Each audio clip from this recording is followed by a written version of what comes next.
सच बोलना इतना मुश्किल क्यों है?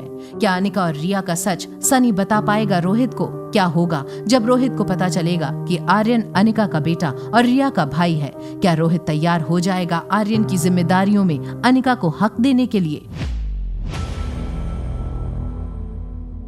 रोहित ने सनी को उसकी जिंदगी की सबसे बेहतरीन ऑफर दी थी। सनी हमेशा से रोहित की बहुत इज्जत करता था। आर्यन और रिया के बारे में इतनी बड़ी हकीकत रोहित से छुपा के रखने में सनी को बहुत शर्मिंदगी महसूस हो रही थी।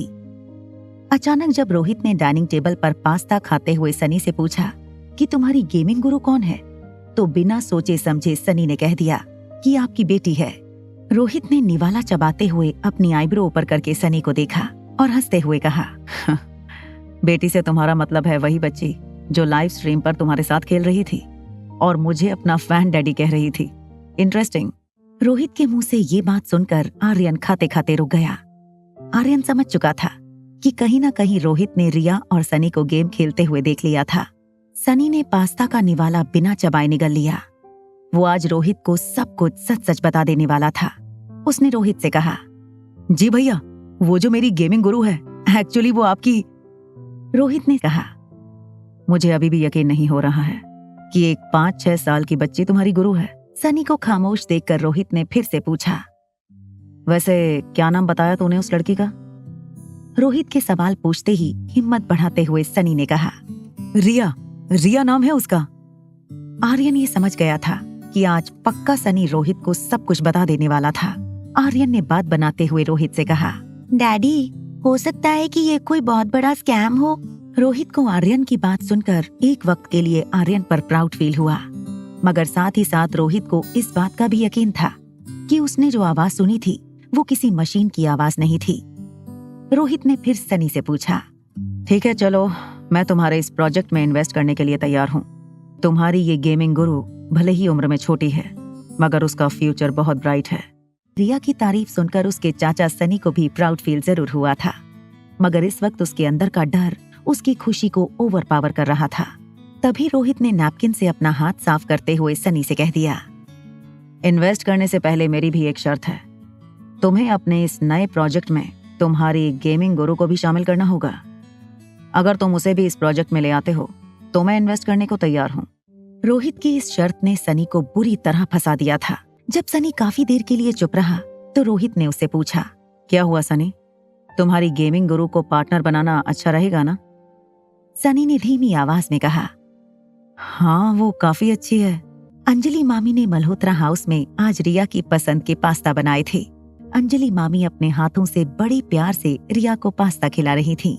पास्ता का एक निवाला मुंह में डालकर रिया ने अपनी आंखें बंद कर कहा, pasta is very good. Anjali मामी ने रिया से कहा, बेटा, अगर तुम्हें मेरे बनाए पास्ता इतने अच्छे लगते हैं तो आई प्रॉमिस तुम जब भी कहोगी मैं तुम्हें अपने हाथों से पास्ता बनाकर खिलाऊंगी।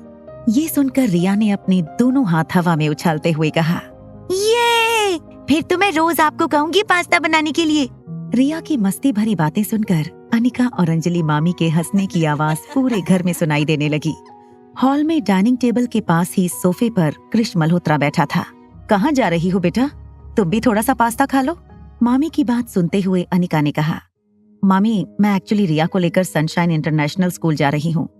अनिका की बात सुनकर मामी हैरान हो गईं। मामी ने अनिका से पूछा, किस स्कूल में ले जा रही हो तुम? Sunshine international? मगर बेटा, बिना अपॉइंटमेंट के वो लोग तुमसे नहीं मिलेंगे। अंजलि मामी की ये बात सुनकर कृष अपनी जगह से खड़ा हो गया और डाइनिंग टेबल के पास अंजलि मामी से कहने लगा, क्या तुमने फिर से मिस्टर कोहली और उनके साथियों से इंटरव्यू की भीख मांगी है? तुम जानती हो क्या हुआ था पिछली बार हमारे साथ? ये सुनकर अंजलि मामी को कुछ बीती बातें याद आ गईं। अंजलि मामी अपने ख्याल से बाहर आकर कृष से कहने लगी, देखो, मैं चाहती हूँ कि जब भी रिया का इंटरव्यू अपॉइंटमेंट मिले तुम भी उसके साथ जाओ। अपने दोनों हाथ हवा में उछालकर च्युइंगम चबाते हुए कृष ने अपनी माँ से कहा, mom, are you serious? Really? You want me to go with them?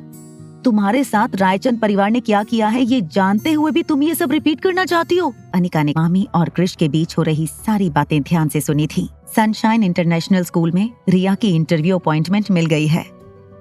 Anika की बातों पर अंजलि मामी को विश्वास नहीं हो रहा था।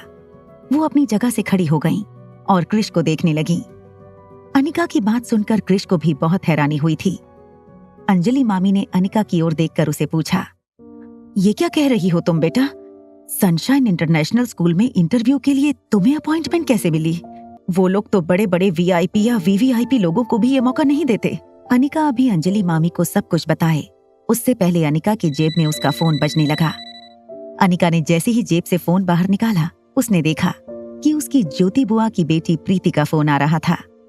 अनिका ने मुस्कुराकर फोन उठाया और प्रीति से कहा, हेलो प्रीति, कैसी हो तुम? आज याद आई अपनी दीदी की? प्रीति ने अनिका की बात को काटते हुए तेज सांसें लेते हुए अनिका से कहा, दीदी, मुझे लगता है मेरे मामा गौतम गुलेरिया तुम्हारे पापा है ही नहीं। आखिर क्यों अपने ही रिश्तों के धागे उधेड़ रही थी प्रीति?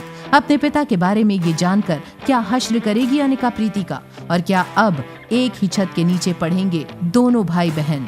जानने के लिए देखिए अगला एपिसोड सिर्फ पॉकेट FM के YouTube चैनल पर। और एक लड़की को देखा तो के सारे एपिसोड्स को सुनने के लिए डिस्क्रिप्शन में दी हुई लिंक से डाउनलोड कीजिए पॉकेट FM।